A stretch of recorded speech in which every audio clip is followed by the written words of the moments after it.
अस्सलाम वालेकुम। वैसे ख़तों का ज़माना तो पुराना हो गया, मगर उसकी खुशबू अभी भी बाकी है। आती है कभी किसी दराज से, कभी किसी लकड़ी के पुराने संदूक से, कभी किसी के तकिए के नीचे से, और कभी सांसों से, दिल से। मेरे हाथ में एक ख़त है जो मैंने अपनी अम्मी को लिखा था। ये उन दिनों की बात है जब मेरी शादी को भी चंद माह हुए होंगे या साल भर हुआ होगा। तो अम्मी की एक परेशानी थी, क्योंकि मैंने शहर छोड़ा था।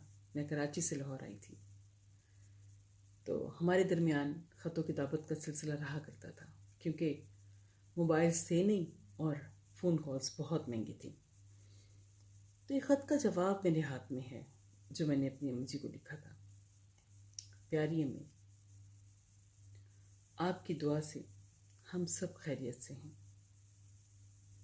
आपने पूछा है मुझे लाहौर अब कैसा लगता है। तो प्यारी अम्मी, आप ही तो कहती हैं, चाहे घर हो चाहे शहर, अपनों की वजह से खूबसूरत और आबाद लगते हैं। मुझे भी शहर लाहौर रास आ गया है, और वजह तो आप जानती हैं, मगर आपकी याद बहुत आती है। सुबह मेरे कानों में आपकी तिलावत की आवाज़ भी आती है। नाश्ता करने लगती हूँ तो आपके हाथ के बनाए नमकीन पराठे और ऑमलेट का जायका हलक तक मीठा कर देता है। और आपको पता है, आज सुबह ऑफिस जाते हुए खालिद साहब मुझे मुर्गा मुसल्लम बनाने का कहकर चले गए। मैं सोच रही हूँ, मैं लाख अच्छा खाना बनाने वाली हूँ, लेकिन ये मुर्गा मुसल्लम आपसे कभी अच्छा क्यों नहीं बना पाई। खैर, जैसे तैसे कुछ कर ही लूँगी। वैसे भी ज़्यादा मेहनत करने का कोई फ़ायदा नहीं है। उन्होंने खाकर यही कहना है, अच्छा है, लेकिन मामी जी जैसा नहीं बना पाई हो। आजकल नॉवल शुरू कर रखा है, फारिग वक्त उसी में गुजर जाता है। आपने जो क्रोशिया की शॉल बना कर दी थी, वही ओढ़े बैठी हूँ। आपके हाथों की गर्मी अभी तक उनमें मौजूद है, और वो नरमी भी, जैसे आप गाल पे हाथ रखकर पूछती हैं, कैसी है मेरी बेटी। इस बार आऊँगी तो एक और शॉल बुन दीजिएगा, किसी और रंग में। ये सफ़ेद है ना, बहुत जल्दी मैली हो जाती है, और मैं बार बार धोना नहीं चाहती। मुझे डर लगता है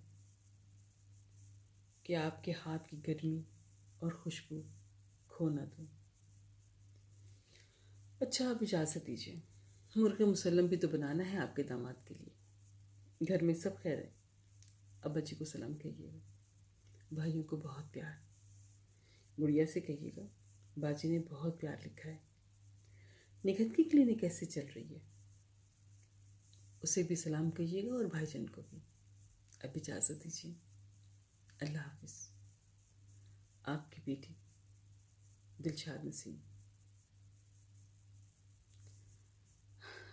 कैसा मोहब्बतनामा है, दिल को छू लेता है। आम से लफ्ज़ हैं, मगर जिसको मुखातिब किया है उसका नाम ही ऐसा है कि आँखों में नमी भर देता है। खुश रहिए, मोहब्बत बांटिए। अल्लाह।